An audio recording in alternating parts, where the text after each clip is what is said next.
Hello friends, good morning to all of you. स्वागत है आपका आपके अपने नए YouTube channel online Guru campus में। तो फ्रेंड्स, जितने भी चैनल पे नए हैं चैनल को सब्सक्राइब कर लें, बेल आइकन को प्रेस कर लें ताकि आपको अपडेट मिलती रहे। फ्रेंड्स, मैं यहाँ आज आप लोग के लिए 27 मई के जितने भी इम्पोर्टेंट करंट अफेयर्स है उसके बारे में डिस्कस करेंगे और उससे रिलेटेड जितने भी इम्पोर्टेंट फैक्ट हैं उसके बारे में जानेंगे। तो फ्रेंड्स, जितने भी चैनल पे नए हैं चैनल को सबसे पहले सब्सक्राइब कर लें, बेल आइकन को प्रेस कर लें ताकि आपको अपडेट जो है ना मिलती रहे। तो फ्रेंड्स, चलिए वीडियो को स्टार्ट करते हैं। मैं आपको ज़्यादा समय लूँगा नहीं। तो फ्रेंड्स, आज का जो हमारा पहला क्वेश्चन है वो ये है कि विश्व बैंक ने किसे दक्षिण एशिया यानी साउथ एशिया में जलवायु परिवर्तन और आपदा प्रबंधन की जिम्मेदारी सौंपी है। तो फ्रेंड्स, इसके ऑप्शन जो है, ऑप्शन है विनय उपाध्याय, अभिजीत शर्मा, आभास झा और अभय चौधरी। तो फ्रेंड्स, इसका जो राइट आंसर हो जाएगा वो है आभास झा। यानी आभास झा को हाल ही में दक्षिण एशिया में जलवायु परिवर्तन और आपदा प्रबंधन की जिम्मेदारी सौंपी गई है। तो फ्रेंड्स, इससे जो रिलेटेड इंपॉर्टेंट पॉइंट्स है, देखिए ये हैं आभास झा। इंपॉर्टेंट पॉइंट्स है इससे रिलेटेड, वो सारी हम लोग डिस्कस कर लेते हैं। तो फ्रेंड्स, याद रखिएगा कि आभास झा जो हैं अभी वर्ल्ड बैंक में urban and disaster risk management के प्रैक्टिस मैनेजर पद पर तैनात थे और अब नई जिम्मेदारी उसके तहत दी गई है, जो जिसके अधिकार क्षेत्र में भारत, बांग्लादेश, पाकिस्तान, अफगानिस्तान, श्रीलंका, नेपाल और मालदीव शामिल है। चलिए फ्रेंड्स, बढ़ते हैं अगले क्वेश्चन की ओर। और हमारा आज का दूसरा क्वेश्चन है कि WHO ने हाल ही में कोविड-19 के इलाज में किस वैक्सीन या दवा का ट्रायल रोक दिया है। तो फ्रेंड्स, इसका जो राइट आंसर हो जाएगा option number D, हाइड्रोक्विन। Sorry friends, typing में थोड़ा मिस्टेक है। इसका जो नाम है वो है हाइड्रोक्सी क्वीन। यानी WHO ने हाल ही में हाइड्रोक्सी क्वीन का ट्रायल जो है फिलहाल रोक दिया है। फ्रेंड्स, ये इसलिए रोका गया है क्योंकि इस दवा के जो साइड इफ़ेक्ट्स हैं ना, उसको देखते हुए ये फैसला लिया गया है। तो फ्रेंड्स, WHO के बारे में थोड़ा कुछ जान लेते हैं कि WHO के जो अभी जो वर्तमान चीफ हैं वो हैं, देखिए वर्तमान चीफ जो हैं वो है टेड्रोस एधानोम गेब्रियस। यानी जो हाल ही में जो डायरेक्टर जनरल हैं वो है टेड्रोस गेब्रियस। और इसको जी WHO की जो स्थापना हुई थी वो हुई थी 7 अप्रैल 1948 को। डेट याद रखिएगा दोस्तों, बहुत ही इंपॉर्टेंट है। यानी वर्ल्ड हेल्थ ऑर्गेनाइजेशन की जो स्थापना हुई थी वो हुई थी 7 अप्रैल 1948 की। और इसके हाल ही में जो डायरेक्टर जनरल वो कौन है? Tedros Adhanom गेब्रियस। बढ़ते हैं अगले क्वेश्चन की ओर। हमारा आज का तीसरा क्वेश्चन है कि हाल ही में किस भारतीय को पहली बार UN सैन्य जेंडर एडवोकेट अवार्ड से सम्मानित किया जाएगा। तो फ्रेंड्स, इसका जो राइट आंसर है वो है ऑप्शन नंबर ए, यानी मेजर सुमन गावनी को जो है ना UN सैन्य जेंडर के एडवोकेट अवार्ड से सम्मानित किया जाएगा। फ्रेंड्स, देखिए ये है हमारे, सॉरी फ्रेंड्स, जो इसका जो राइट आंसर है वो है मेजर सुमन गावनी। तो फ्रेंड्स, इससे रिलेटेड जो इम्पोर्टेंट पॉइंट है वो जान लेते हैं कि भारतीय सेना में अफसर और महिला शांतिदूत सुमन गावनी को जो है ना संयुक्त राष्ट्र सैन्य gender advocate of the year award से सम्मानित करेगा। तो फ्रेंड्स, यह पहली बार है जब किसी भारतीय शांति रक्षक को इस अवार्ड से सम्मानित किया जाएगा। याद रखिएगा कि यह पहली भारतीय रहोगी जिसे शांति रक्षक के अवार्ड से सम्मानित किया जाएगा। और सैन्य पर्यवेक्षक सुमन गावनी जो है UN मिशन के तहत दक्षिणी सूडान में क्या थी, तैनात थी। और हाल ही में उसने अपना मिशन क्या किया है, पूरा किया है, इसलिए इन्हें ये अवार्ड से सम्मानित किया जाएगा। याद रखिएगा दोस्तों, इसमें इंपॉर्टेंट पॉइंट ये है कि जो ऑप्शन नंबर की बी, मेजर कार्ला मोंटेरो डे कास्त्रो है, इनके साथ भी यानी ये जो ब्राज़ील के हैं इनको भी इस अवार्ड से सम्मानित किया जाएगा। यानी ये दोनों को जो है UN सैन्य जेंडर एडवोकेट अवार्ड से सम्मानित किया जाएगा। जो भारत के हैं वो कौन है? मेजर सुमन गावनी, जो भारत के प्रथम व्यक्ति हैं या फिर प्रथम बोले तो। आज का हमारा चौथा क्वेश्चन है कि हाल ही में किस देश के विशेषज्ञ ने मास्क की जगह फेल्ड शील्ड को इस्तेमाल करने की तरकीब दे रही हैं। तो फ्रेंड्स, इसका जो राइट आंसर है ऑप्शन नंबर डी, यानी अमेरिका। फ्रेंड्स, हाल ही में जो अमेरिका ने, देखिए यह है हमारा सेल फील्ड, इससे रिलेटेड कुछ इंपॉर्टेंट पॉइंट है वो जान लेते हैं। तो फ्रेंड्स इससे रिलेटेड इम्पोर्टेंट ये याद रखिएगा कि हाल ही में कोरोना संक्रमण से बचने के लिए मास्क को लगाना अपना लिया लगाना या क्या बोलते हैं उसको अपनाना सभी देशों ने अधिकतर देशों में अपनाया है। तो इसे सरकारी तौर पर भी अनिवार्य कर दिया गया था, लेकिन अमेरिका के विशेषज्ञ यानी यूनिवर्सिटी ऑफ आयोवा इन्फोसिस, याद रखिएगा, यूनिवर्सिटी ऑफ आयोवा इन्फोसिस ने डिसीज जो physician doctor E L friends doctor E L जो हैं, कौन, डॉक्टर ई एल ने यह कहा है कि जो सोशल डिस्टेंसिंग, हाथ धोने के साथ फेस फील्ड उपयोग भी संक्रमण का फैल में क्या करती, कम करती। दोस्तों याद रखिएगा कि जो मास्क से जो है ना खुजली होती है और लोग जब बात करते हैं ना तो उसे उतार देते हैं, इसीलिए इससे संक्रमण का जोखिम बढ़ता है। इसी के कारण जो अमेरिका का विशेषज्ञ है ना, उन्होंने मास्क की जगह शील्ड यानी शील्ड फेस शील्ड को इस्तेमाल करने का विशेषज्ञ या फिर क्या बोलते हैं तरकीब दी है।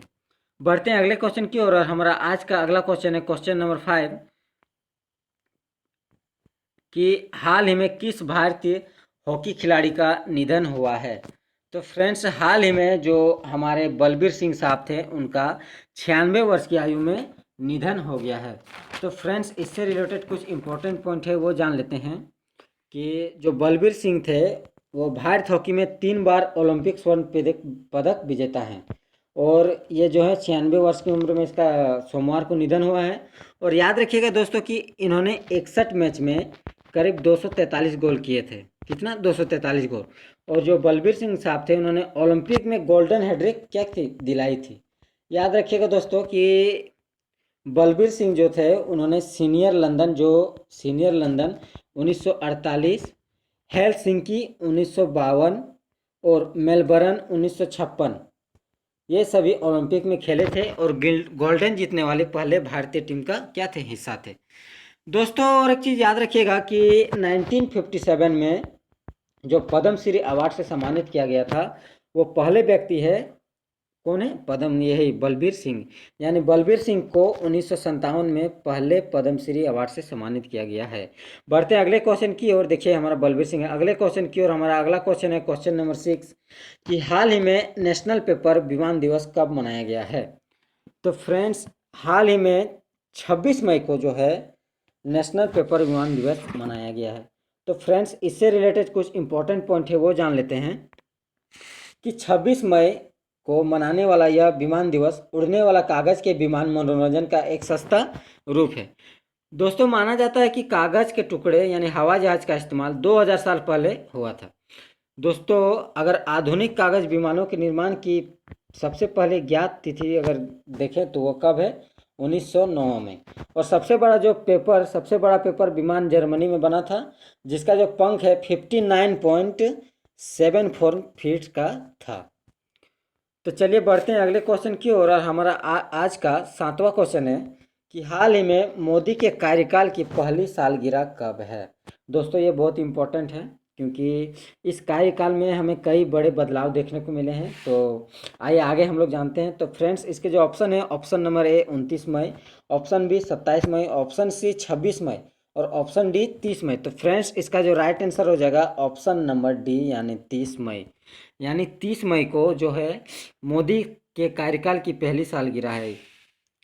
फ्रेंड्स इससे रिलेटेड इंपॉर्टेंट पॉइंट ये याद रखिएगा कि भारतीय जनता पार्टी यानी बीजेपी मोदी सरकार के दूसरे कार्यकाल की जो पहली सालगिरह है वो डिजिटल माध्यम से मनाएगी, यानी यह 30 मई को मनाएगी। दोस्तों याद रखिएगा कि सरकार की उपलब्धियां गिनाने के लिए देश भर में वर्चुअल रैली और प्रेस कॉन्फ्रेंस की जाएगी। दोस्तों इसमें याद रखिएगा कि जो 30 मई को है ना, 30 मई को दूसरी बार प्रधानमंत्री नरेंद्र मोदी ने क्या ली थी, शपथ ली थी। तो इसीलिए 30 मई को पहला सालगिरह है।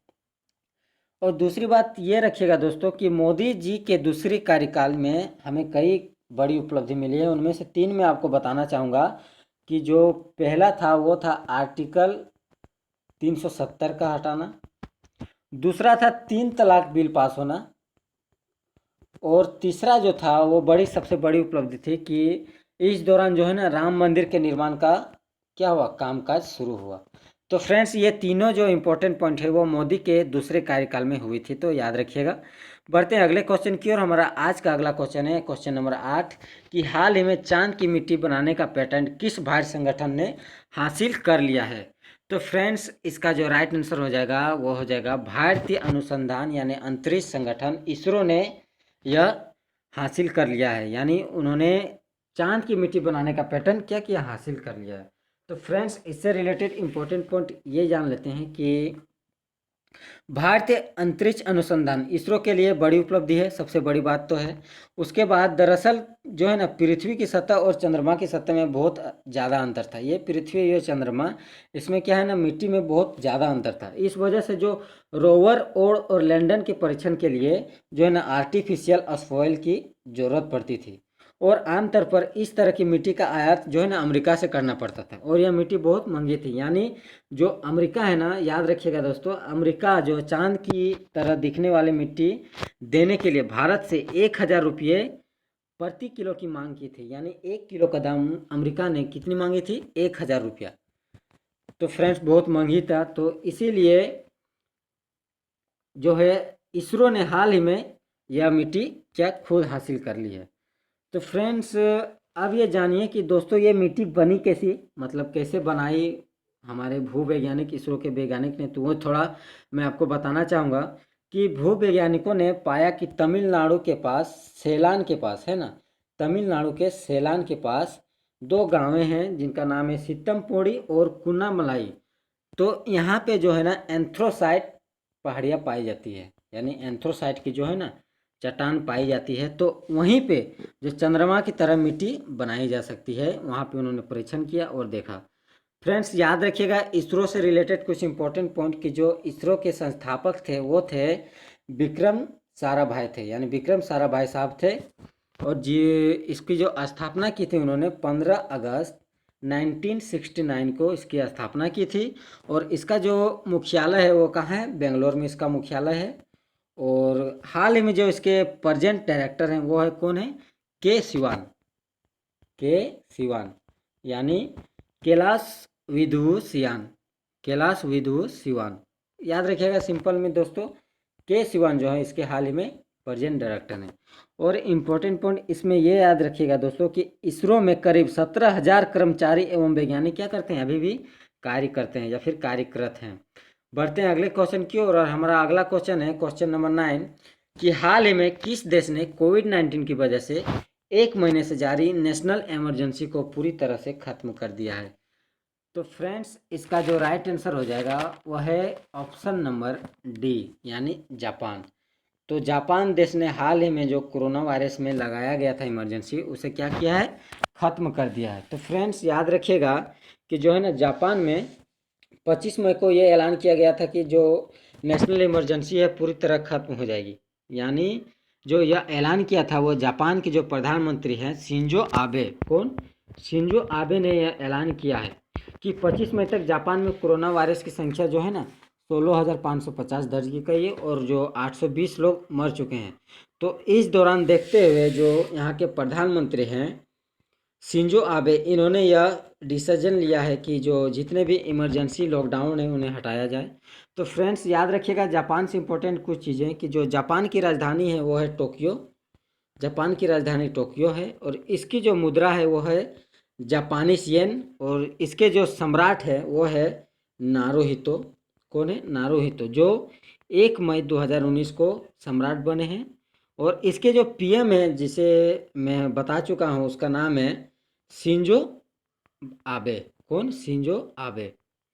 तो फ्रेंड्स बढ़ते हैं अगले क्वेश्चन की ओर। और हमारा आज का लास्ट एवं अगला क्वेश्चन है 10 नंबर क्वेश्चन कि हाल ही में फिक्की लेडीज ऑर्गेनाइजेशन यानी FLO का राष्ट्रीय अध्यक्ष किसे नियुक्त किया गया है। तो फ्रेंड्स हाल ही में फिक्की लेडीज ऑर्गेनाइजेशन यानी FLO का राष्ट्रीय जो अध्यक्ष है उसे बनाया गया है जानवी फूफन को। टाइपिंग थोड़ी मिस्टेक है दोस्तों, इसको हिंदी में लिखना चाहिए था, जानवी फूफन को बनाया गया। तो फ्रेंड्स इससे रिलेटेड कुछ इंपॉर्टेंट पॉइंट जान जाते हैं कि फिक्की यानी FICCI, इसका जो पूर्ण रूप है वो आप लोग याद रखिएगा, नोट कर लीजिएगा, federation of India chamber of commerce and industry. और एक बार मैं आपको दोहरा दे रहा हूँ दोस्तों, federation of India chamber of commerce and industry, यानी इसी का हिस्सा जो है कौन है, फिक्की है। तो दोस्तों याद रखिएगा कि जो जानवी फूफन है ना, वो 37वीं जो है वो राष्ट्रीय अध्यक्ष बनी है, और यह ट्रेवल्स इंडिया और असम बंगाल नेविगेशन कंपनी के फाउंडर भी हैं।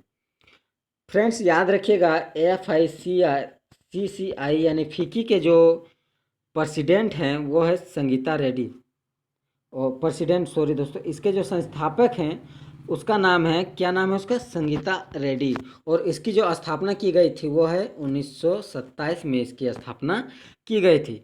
और दोस्तों याद रखिएगा कि यह देश का सबसे पुराना और सबसे बड़ा बिजनेस ऑर्गेनाइजेशन है, यानी सबसे पुराना और सबसे बड़ा क्या है, पुराना बिजनेस ऑर्गेनाइजेशन है।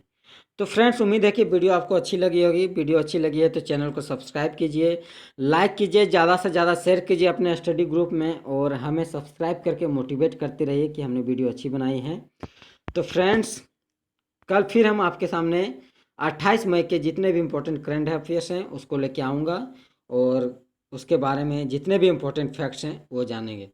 तो चैनल को सब्सक्राइब कीजिएगा, भूलिएगा नहीं, और लाइक कीजिए, शेयर कीजिए। धन्यवाद।